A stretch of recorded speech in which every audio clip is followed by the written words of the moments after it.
Ed, why this was your first film with Todd? You've worked with him many times. Why do you think he decided to shoot in this style and take Sirk as his source of inspiration? Well, what he said to me was he wanted to see if the form of melodrama would work in 2002, right? Yeah, 2000, 2002.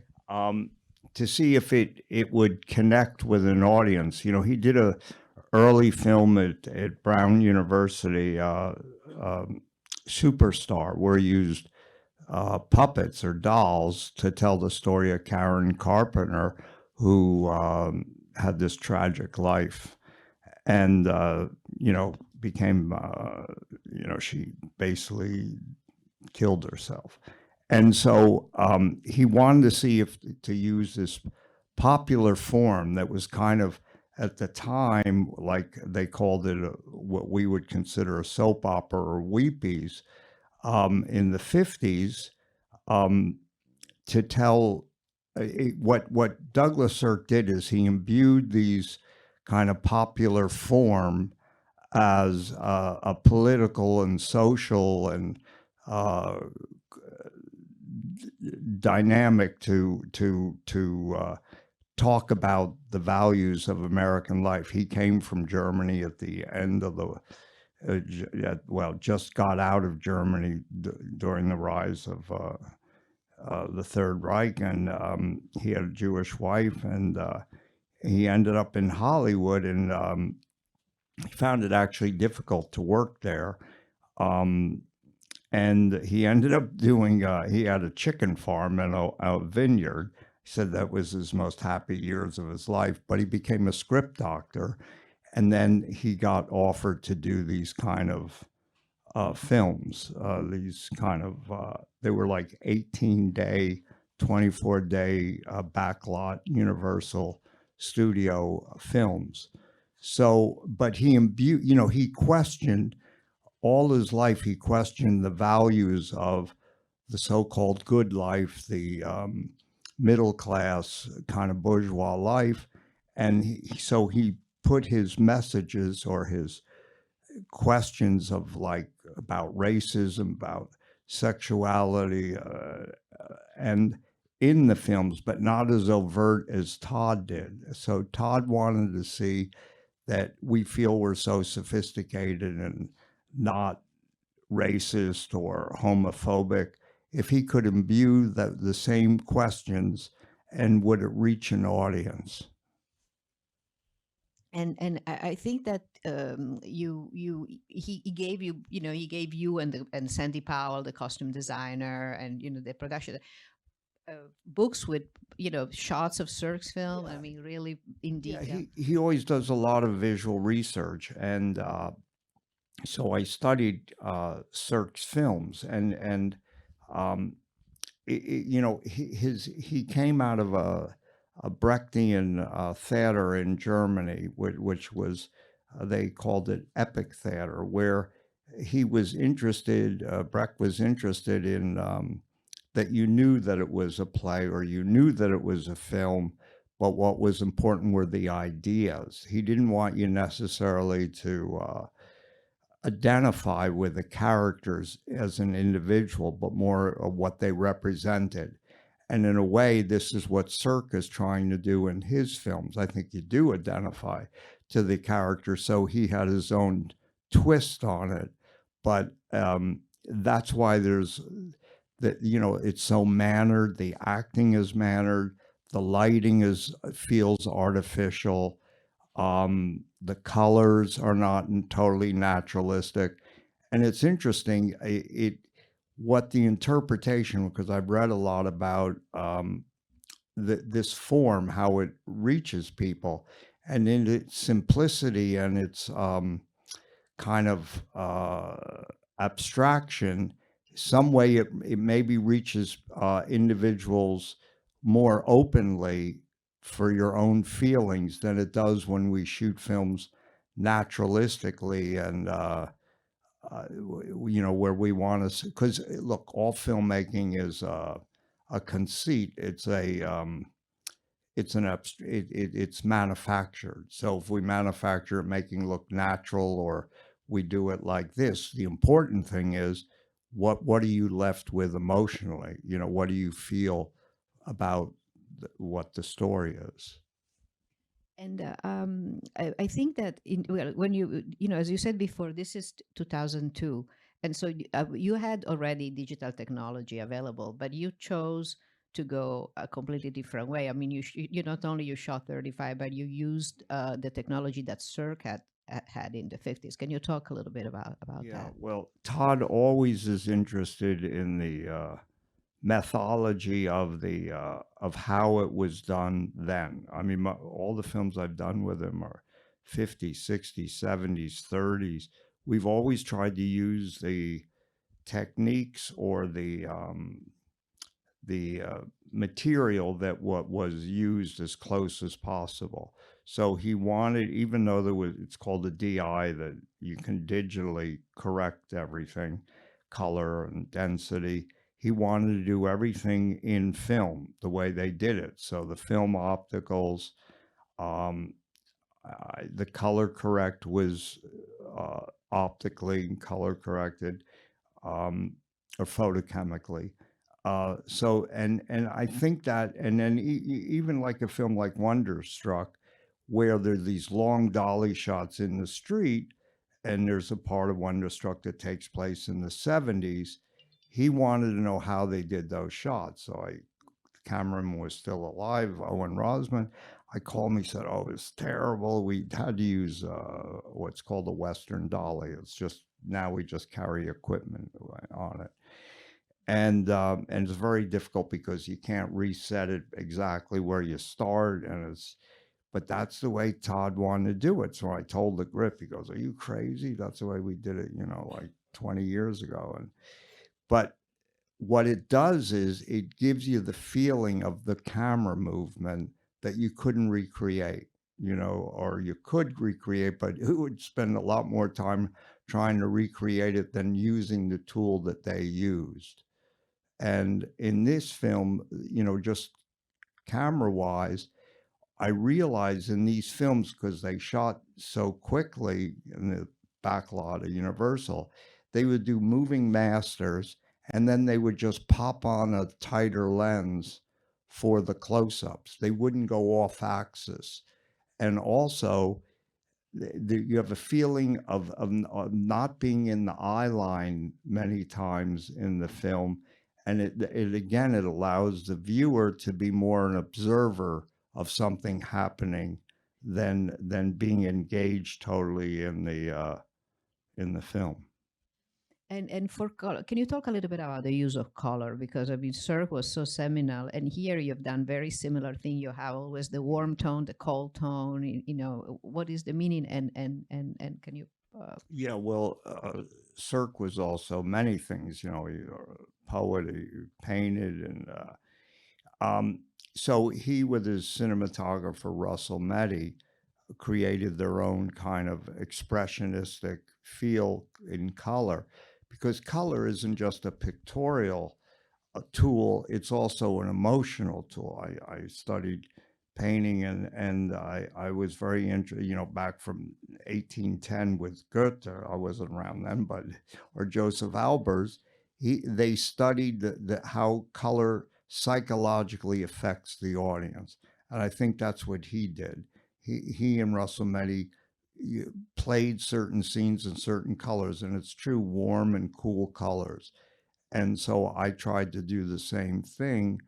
If I had a warm scene, I would edge it with cool light, because it would separate and also the lighting is more, what they did at the time was more, we call it chiaroscuro, or more like film noir lighting than these happy, brightly lit stories of, with the way melodramas were shot that way. And in a way, it isolates the characters.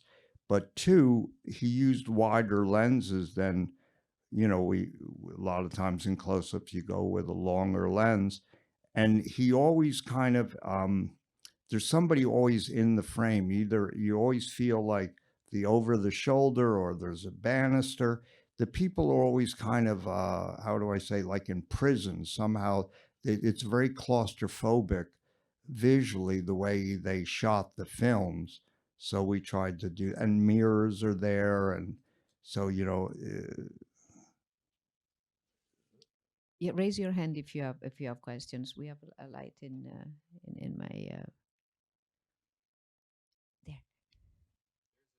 Oh, hold on for the mic.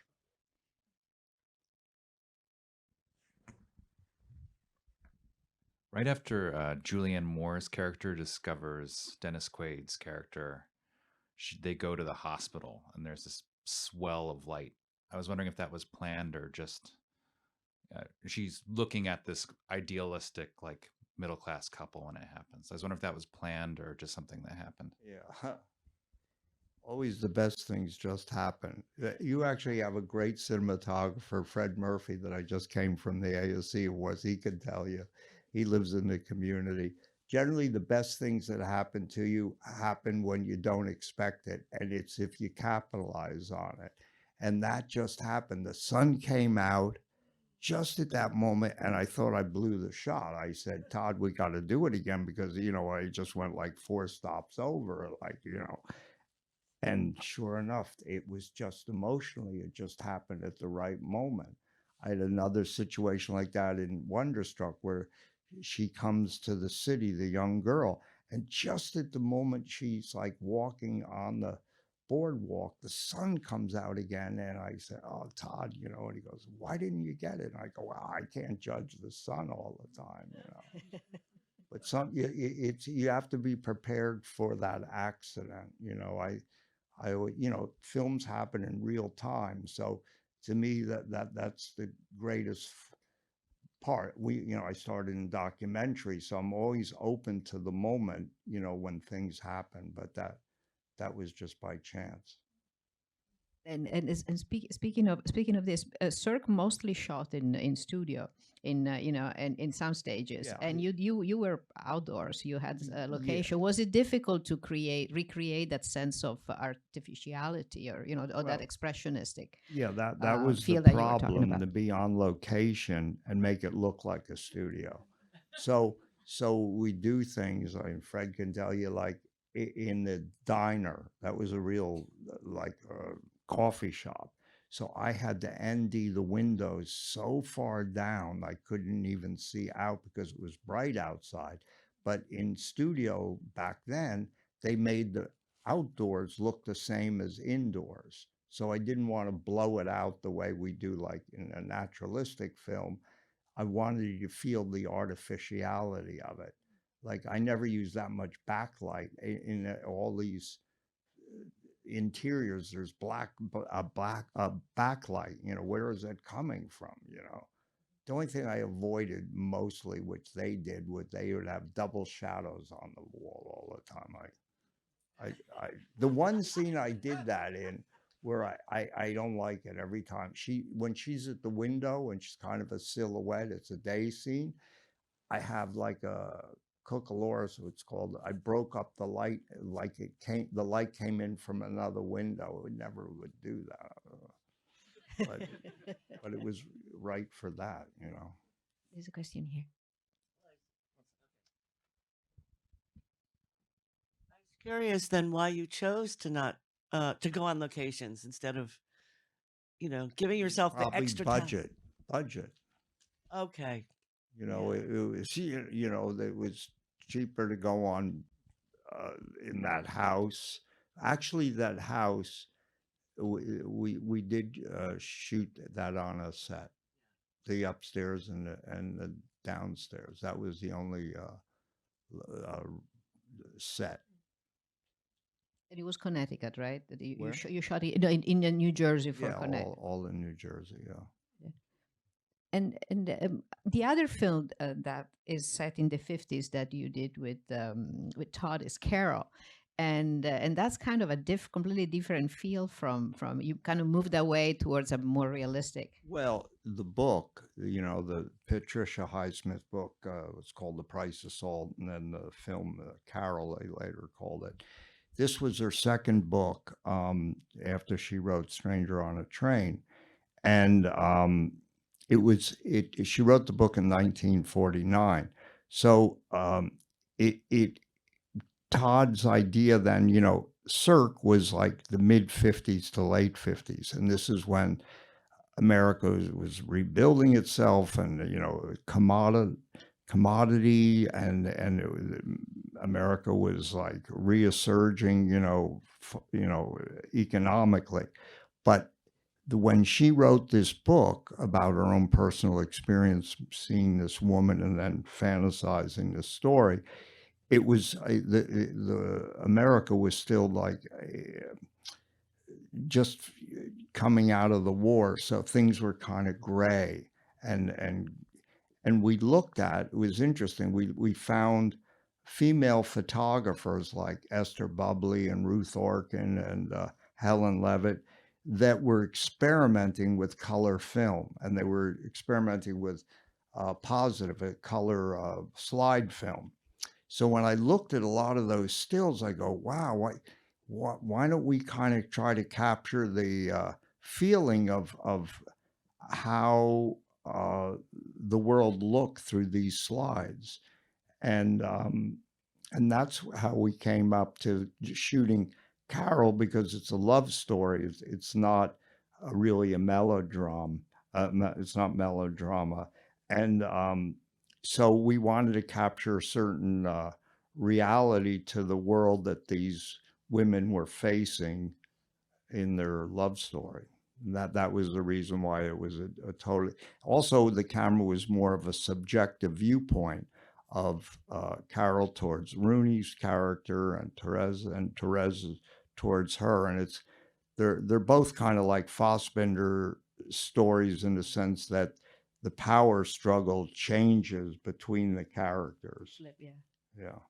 Speaking of Fassbinder, why do you think Sirk has been such an important filmmaker for contemporary directors like Fassbinder and Todd and Pedro Almodovar?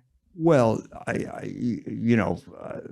if he was or wasn't, he was, more on the leftist side of, criticizing the values of Germany at the time he was making his films. And so they respected Sirk, who was questioning also the values of the American society, and then also stylistically. So he was very interested. I mean, a lot of Fassbinder's films have this kind of stylistic approach towards the storytelling.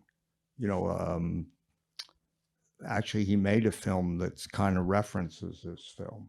Yeah, Ali fear it, fear eat Yeah, the soul. fear, Yeah. Ali, fear eats the soul. Yeah. There's one thing that I was reading about. I was reading something that Todd said about the film, this film, and about Sirk. And it was talking about tenderness. And what you have for these characters is really a tenderness. That you approach their failures and their impossibilities with this kind of understanding. There is an empathy to it that it's just kind of Well, it's true. I mean, basically, melodramas are about not heroic people. They're about the average person who can't really uh, win. They're subjected to forces greater than they can deal with, and that's the tragedy. And Fassbinder talks about that also.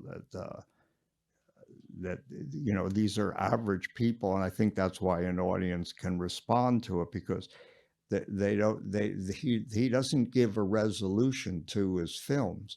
You always feel the loss, and maybe that's another or a modern aspect of Sirk, that there's never a success in the ending yeah, that it keeps of his stories. resonating out there.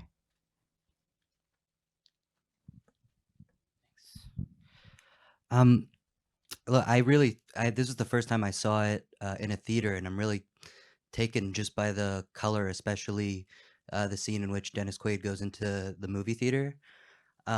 there's that shot when he goes up uh, to the concession stand, and it really reminds me of. We just went to the Hopper exhibit in the city. It reminds me of New York Movie.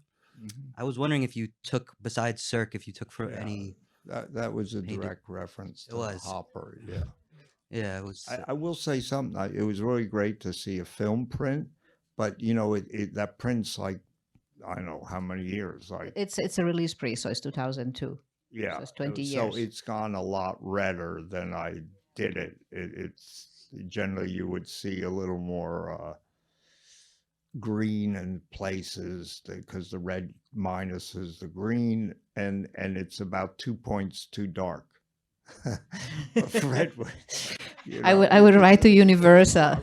if I had seen a test, I would have maybe turned up the bulb a little, but it's all right. It made some scenes look better, but And there's one there. Incredible film. Thank you for coming. Another color question. Were you actively working with the costume designer and the production designer directly or through the director, or was everyone doing their own thing? I always worked very closely with the production designer because back then, you shoot tests, and because it's not like digital, you see it immediately. You have to process it, and then I think about the gels against the set.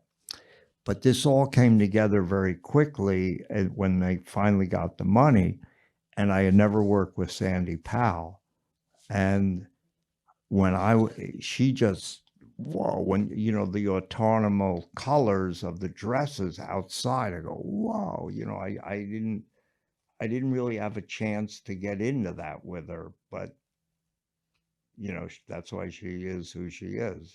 She thinks about those things. Right there. Thank you. Ooh, sorry. Yeah. Whoa. Congratulations. I just think it's a wonderful movie.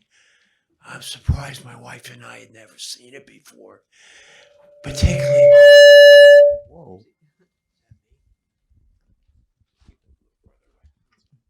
Thank you. Okay, particularly enjoyed the lighting. One scene that I remember was when the couple was dancing under the globe. Yeah, the mirror ball. Yeah, the mirror, whatever you call that thing. Yeah. The light came off of that and illuminated Right, their right. faces. Wonderful job. The last thing I'm going to say is this movie takes the cake for the most leaves in a movie. Ah, I have never seen so many scenes of beautiful colored leaves in one movie at one time. mm. So you Well, cornered the we're market on that. unfortunately, it was just around 9/11. In fact, we were supposed to scout that location downtown, courthouse, and it was really strange that fall because it was very overcast, and so I didn't realize it at the time, but that made it feel more like you were in a studio or a back lot because it was so flat light. But then what I did is I brought out tungsten lights, that's lights you use indoors, and lit the leaves. I tried to light the leaves, and if you use a tungsten light, a yellow light, generally we have HMI or daylight, but they didn't have those back then. When you light the leaves with the yellow light, it makes the leaves look warm. So that's what I tried to do where I could do that. Well, I have one more, and then we need to go. It is about the directing the actors, directing the actors. Todd, because it feels that also the actors are directed in a in a way that they restrain their emotion. That Brechtian thing you mentioned at the beginning. It's also in the acting. Is that something that? Yeah, and also the dialogue. The dialogue is, kind of people don't actually talk that way to each other. In a way, I heard Julian Moore say this that it wasn't difficult for her to play this part because it was such a one-liner, for her emotionally. Okay, I think we need to go. upstairs. And please join us upstairs. Oh, I wanna acknowledge someone else in the room that has worked on the film, if he's still here. And is Leslie Schatz, and he did the sound for the film. So thank you, thank you, Leslie.